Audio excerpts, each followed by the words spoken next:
Fala aí, Natanael. Fala, Luiz André. Como é que tá? Bem, graças a Deus. Beleza, paz, irmão? Da paz do Senhor? Claro, Beleza? E esse trabalho mesmo, ajuda aí, mas trabalho aqui é uma cabeça, mas graças a Deus deu uma direção boa pra gente no entendimento. foi muito bom mesmo. Eu gostei muito do trabalho, né? Gostei muito das coisas, né, que a gente aprendeu. Inclusive, eu queria saber o que vocês mais gostaram, né, durante esse trabalho que a gente aprendeu. Eu, por exemplo, eu gostei da história da fundação. A gente ser cristão, né? A gente conhece um pouco da história da Bíblia, né? A gente sabe que a fundação foi lá no Monte Sinai, com Moisés, onde eles receberam, né, os 10 mandamentos. Inclusive, eu até aprendi que não são 10 mandamentos, né? Foi 613. 613? 613, eu leio com eles, 613 mandamentos. Gostei também da parte de quando eles começaram a se reunir em sinagoga, que foi lá depois que eles retornaram do cativeiro da Pérsia, que eles começaram a se reunir em sinagoga. Essa parte aí eu gostei muito, eu aprendi muito sobre isso. E você, o que você? Rapaz, essa é uma história muito bacana, né? Desde lá do Pedro, como você falou aí, né? Mas eu achei assim, muito interessante a chegada dele no Brasil. Aonde? Brasil? Brasil. Judaísmo no Brasil. Desde o século XIX. Eles começaram a chegar ali pela Amazônia, mas se instalaram assim, de uma forma bem intensa mesmo em Belém. Inclusive, lá em Belém, foi onde eles construíram a primeira sinagoga no Brasil, que está em funcionamento até hoje. Foi bastante. Eu, no meu caso, pelo fato de eu estávamos conversando aqui do começo ser um pouco igual, eu achava que a Bíblia também era a mesma coisa. Eu fui pesquisar, toda Tanakh. Fala assim. O nosso Pentateuco, nosso primeiro 5 livros, para ele lá é a Torá. Aí eles têm os Levim, os Ketuvim, tem Mizrah, tem Talmud, tem um monte de coisa. Só que para eles é indiscutível a Torá. A Torá para eles é sagrada. Ali ninguém mexe, ninguém toca. Inclusive, eles afirmam que foi o próprio Deus que escreveu a Torá. É muita coisa, Deus. Muita coisa, e inclusive, além de aprender isso tudo, bom, na minha cabeça tem um monte de coisa que tem razão, não sei se é de vocês. Vamos fazer o seguinte, Natanael, bota aquele vídeo daquele amigo seu lá, que explicou pra gente, respondeu a nossas perguntas. Então, rapaz, eu fiz essa entrevista, nós fizemos essa pergunta lá com o rosto do chefe, ele é o chefe da sinagoga, inclusive eu até aprendi que rosto significa cabeça, ou seja, ele é cabeça da sinagoga. Mas ele é judeu, não? Ele é judeu. Interessante, né? Interessante, vamos ver esse vídeo. Assistir. Vou dar esse vídeo aí pra gente aí. Vamos lá, primeira história do judaísmo. Essa história do judaísmo é um pouco complexa, né? O que é o judaísmo? O judaísmo é a religião dos judeus, ou a religião judaica.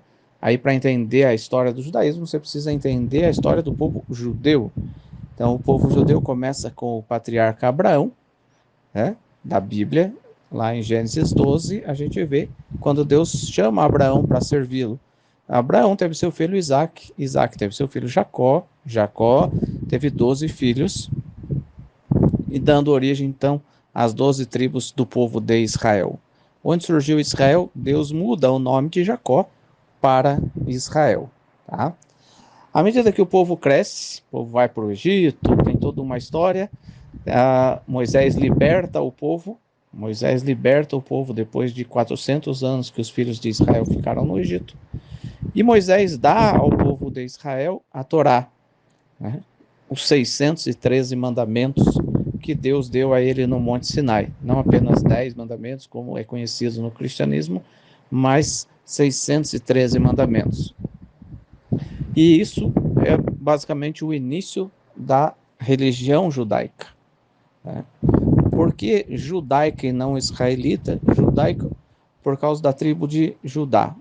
Posteriormente, ao tempo de Moisés, o povo de Israel entrou na terra prometida, conquistou e quis ser igual às demais nações, estabeleceu sobre si um rei. O primeiro rei foi o rei Saul, depois o rei Davi, e o rei Davi teve seu filho Salomão, e depois de Salomão, os seus filhos brigaram e dividiram o reino em dois, o reino de Judá e o reino de Israel. O reino de Israel basicamente ficou dividido, portanto, em dois reinos fundamentais. E o reino de Judá prevalece, então passa todas as tribos a serem chamados de judeus. E a religião, então, do judaísmo é a religião dos judeus. Tá? Vamos agora à pergunta de número 2, o surgimento no Brasil.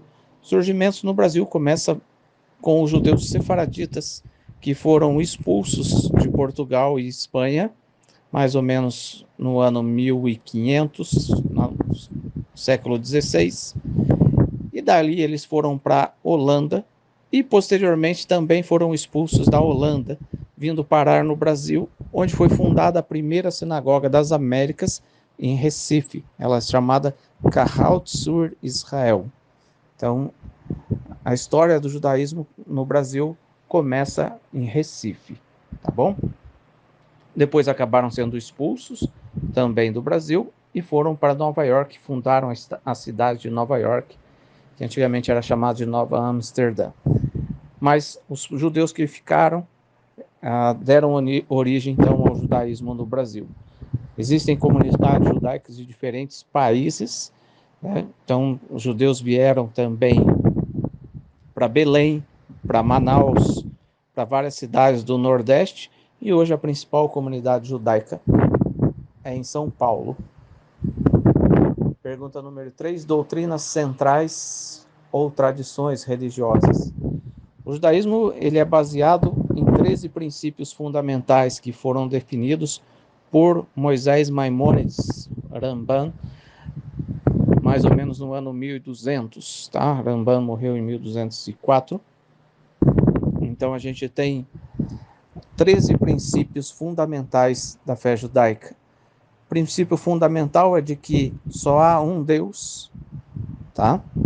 Não é dividido em três, como no cristianismo se prega, mas o princípio fundamental do judaísmo é que só há um Deus. O principal mandamento está lá em Deuteronômio capítulo 6, Shema Israel Adonai Eloheinu Adonai Echad. Ouve Israel, o Eterno é nosso Deus, o Eterno é um.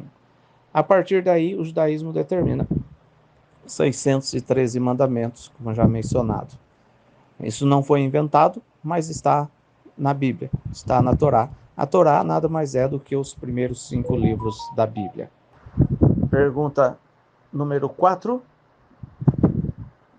Falou também das tradições, né? O judaísmo celebra as festas, temos as festas judaicas, que também são festas bíblicas, é bom mencionar, né? Também são festas bíblicas, também são mandamentos. E a gente tem, nas tradições, né? A gente tem a celebração de 7 festas. Pesach, a festa da Páscoa, Shavuot, a festa de Pentecostes, Sukkot, a festa das cabanas. Temos também a festa de Rosh Hashanah, que é a celebração do início de um novo ano. A celebração também da festa de Hanukkah, que é uma celebração que ocorre em dezembro, não é um Natal, mas é uma celebração que ocorre também no mês de dezembro. E a festa de Purim, a principal data do calendário de Israel, é a celebração do Yom Kippur, o dia do perdão, também é um mandamento bíblico. O Yom Kippur é um dia de jejum que todos os judeus celebram no mundo inteiro, que tradicionalmente nos vestimos de branco, em símbolo de pureza, em símbolo de cuidado, para que os pecados não nos causem manchas ou sujeiras, espiritualmente falando. Tá? Claro que tem muito mais, mas basicamente essas, né? Tradição, o uso de kippá, né? É uma tradição judaica, os homens colocam uma kippá, que também é chamado de solidel, eles colocam na cabeça, numa representação, numa lembrança para o homem que ele deve sempre ser humilde. Kippá representa que o homem vai até a kippá, ali para cima está Deus. A pergunta 4, locais de culto e elementos religiosos. Os locais de culto dentro do judaísmo, principalmente até o ano 70, era o templo sagrado em Jerusalém. O templo foi construído inicialmente por Salomão, no ano mais ou menos 950 antes da Era Comum, antes de Cristo. Depois que o templo foi destruído, nos dias do rei Nabucodonosor, ele foi reconstruído 70 anos depois e novamente foi destruído no ano 70 pelos romanos, no ano 70 da Era Comum, pelos romanos. E já desde aquela época existiam as sinagogas. O principal local de culto são as sinagogas que existem pelo mundo. Nas sinagogas, tradicionalmente, se estuda a Torá, e a mesma leitura da Torá é feita em todas as sinagogas do mundo no mesmo dia. Então, agora, por exemplo, durante esse mês e até o final do mês de dezembro, nós estaremos estudando aí o livro de Gênesis. Daí depois começa Êxodo, Levítico, Números e Deuteronômio, que conclui ali mais ou menos em setembro, outubro do ano que vem. Tá? Mas basicamente, o lugar de culto é uma sinagoga. Então isso também está interligado com os rituais, né? Já a pergunta 5 aí, já falei das festividades. Existem 3 serviços religiosos diários: Shacharit, a oração da manhã; Minha, a oração da tarde; e Arvit, a oração da noite. Ritual principal é o Shabat, a celebração do Shabat, né? Temos o Kabbalat Shabat, o recebimento do sábado, toda sexta-feira, 20 minutos antes do pôr do sol, onde as mulheres acendem 2 velas dentro de casa, e essas velas, numa representação do mandamento de lembrar o sábado e guardar o sábado. Isso tradicionalmente é dito porque, como Eva, a primeira mulher, apagou a luz do mundo, a mulher judia toda sexta-feira, ao pôr do sol, acende a luz da santidade na sua casa. E aí, claro, todos os rituais relacionados com as festas judaicas. 6ª pergunta, forma de governo religioso. As sinagogas são dirigidas por conselhos, em geral, mas quem ensina é chamado de rabino ou mestre. Para o cristianismo, se você olhar na Bíblia, no Novo Testamento, ali fala de Jesus, e ali fala que os discípulos dele chamavam ele de rabi, que quer dizer mestre. Então, o rabino é um mestre e que conduz a sinagoga através do ensinamento, né? Mas tem o Rosh, R-O-S-H, também, que significa cabeça. O Rosh, ele é o líder da sinagoga. Nem sempre ele é um rabino, mas ele é um líder, um administrador das sinagogas. São basicamente essas 2 principais posições dentro do governo religioso numa sinagoga. Claro, existem diferentes níveis de rabinos, mas o principal rabino, por exemplo, de Jerusalém é chamado de grão-rabino, o principal, né, o rabino principal de Jerusalém. Existem rabinos ashkenazitas, rabinos sefaraditas e rabinos de outras linhagens, né, judaicas por descendência, né, por tradição. Músicas ou danças típicas, existem muitas músicas judaicas, né, quase sempre são relacionadas com trechos da Torá, e quase sempre são relacionadas com as orações judaicas, que constam no livro Sidur, que é o livro das orações. Existem danças judaicas, normalmente é chamada de Hora, a dança de roda, né? E tradicionalmente são usadas no casamento e nas festividades, as danças. Elas estão sempre presentes nas atividades judaicas. Para o judaísmo ortodoxo e para o judaísmo tradicional em geral, se dança separado homens e mulheres. Não há o costume de dançar juntos, pegar na mão de mulheres, né, e as mulheres pegarem na mão de homens. Não há esse costume, embora no judaísmo liberal isso seja comum. Tá? Expoentes do judaísmo, se você olhar desde os tempos bíblicos, a Torá fala do patriarca Abraão, Mas o principal expoente dentro da fé judaica é Moisés, porque Moisés é aquele que deu os 613 mandamentos da fé judaica. Tá? Depois dele tem um outro rabino muito famoso também, chamado Moshe Maimônides, que foi o que compilou os 613 mandamentos. Mas qualquer rabino é um expoente dentro da sua comunidade. Existem muitos, e existem, claro, judeus que são expoentes na história, mas não propriamente religiosos, dentre eles Theodor Herzl. Theodor Herzl é o fundador do movimento sionista. Existem muitos rabinos históricos, né? Existem várias sinagogas conhecidas historicamente. Por exemplo, no século XVII, nós temos Baal Shem Tov. Baal Shem Tov é o fundador do movimento chamado de Hassidismo, ou dos piedosos. Depois dele, teve seu neto, Nachman de Breslev, também, acho que e também muito influente. E hoje, o judaísmo que é mais conhecido no Brasil é o judaísmo Chabad, né? C-H-A-B-A-D. A Beit Chabad segue um líder chamado o Rebbe de Lubavitch. É o principal expoente nos dias atuais. Respondendo agora a pergunta de número 9, como funcionam os casamentos?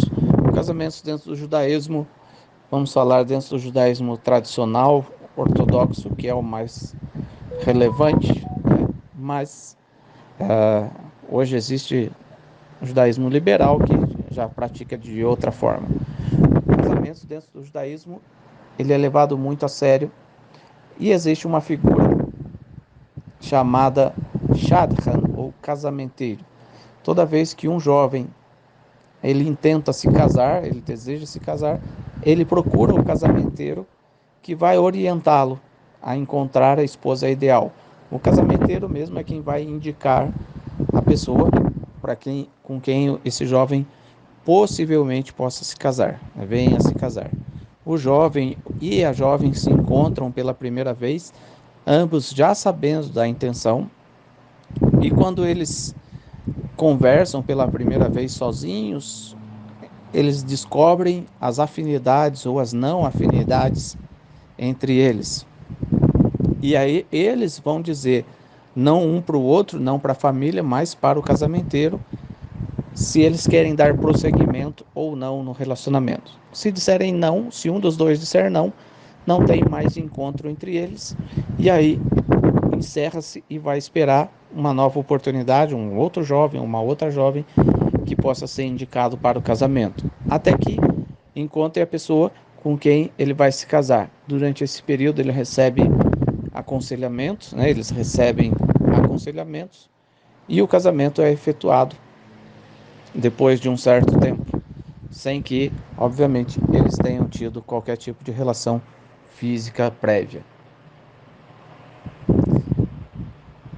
O divórcio também existe no judaísmo, infelizmente, mas não é comum dentro do judaísmo religioso, por causa dos princípios também, né, que são levados muito a sério. Quais as correntes teológicas e qual você pertence? Então, as correntes teológicas eu já falei basicamente dentro dos principais expoentes, mas vamos lá. Existe o judaísmo ortodoxo, né, que é o mais reconhecido nas ruas. Existe o judaísmo liberal ou conservador, que é um judaísmo mais tradicional, mas que não leva ao extremo os mandamentos. Existe o judaísmo ultra-ortodoxo, né? O ortodoxo, que significa o caminho certo. Então existe o judaísmo ultra-ortodoxo, é o judaísmo com mais restrições, e existe o judaísmo reformista. O judaísmo reformista é um judaísmo que permite rabinas e outras coisas, aceita o homossexualismo, por exemplo, né? Que não é aceito em outras linhas judaicas. O judaísmo reformista ele é um judaísmo que não segue a Torá, ou lê a Torá como tradição e não como mandamento de Deus. Então, se a gente estivesse aqui no Brasil, por exemplo, e acreditássemos nos livros de Machado de Assis, Monteiro Lobato, como sendo sagrados, né? Nós cremos que os livros brasileiros, eles são históricos e tradicionais do nosso povo, parte da cultura. Então, para o judaísmo reformista, a Torá é basicamente a cultura judaica. Eles celebram as festas, mas não como mandamento de Deus, tá? É o judaísmo mais aberto para todos. E existe hoje, nos dias atuais, uma expressão chamada judaísmo messiânico, que são basicamente cristãos que se identificam com a cultura judaica, né? Não propriamente são descendentes de judeus. Os descendentes de judeus são hoje reconhecidos por todos aqueles que têm mãe judia, né? Se você tem uma mãe judia, você é judeu, né? Basicamente isso. Mas existem os segmentos, né? E dentre os segmentos existe esse judaísmo messiânico. Nós cremos que Yeshua seja o Mashiach, mas não nos identificamos como judeus messiânicos justamente por isso, porque o judaísmo messiânico não tem um comprometimento com os mandamentos da Torá. Então, nós somos judeus de linha ortodoxa, mas que cremos que Yeshua é o Messias. Expressões idiomáticas, aí você precisa conhecer um pouco de hebraico, mas o termo mais comum dentro do judaísmo como expressão do idioma hebraico é a palavra shalom. Shalom significa paz, de forma resumida, mas shalom significa também várias outras coisas. Bom dia, oi, shalom significa plenitude, né? Então, plenitude de paz. Então, shalom, essa é a expressão mais fundamental dentro da fé judaica. E a última pergunta, como se dá o proselitismo? Dentro do judaísmo não há o proselitismo, não há a pregação para que outras pessoas se convertam. O que há dentro do judaísmo é a oportunidade das pessoas se converterem e se tornarem judeus, tanto quanto aqueles nascidos na fé judaica, tá? Então, uma pessoa que assiste um serviço na sinagoga, que entra numa sinagoga e se identifica com aquele serviço religioso, ela pode buscar a conversão, mas não há a pessoa que vai bater na porta dela e falar: olha, você quer se converter ao judaísmo? Nós trabalhamos para que você possa se converter ao judaísmo. Isso não existe, tá? O que existe é a conversão espontânea quando a pessoa busca um rabino para fazer a sua conversão.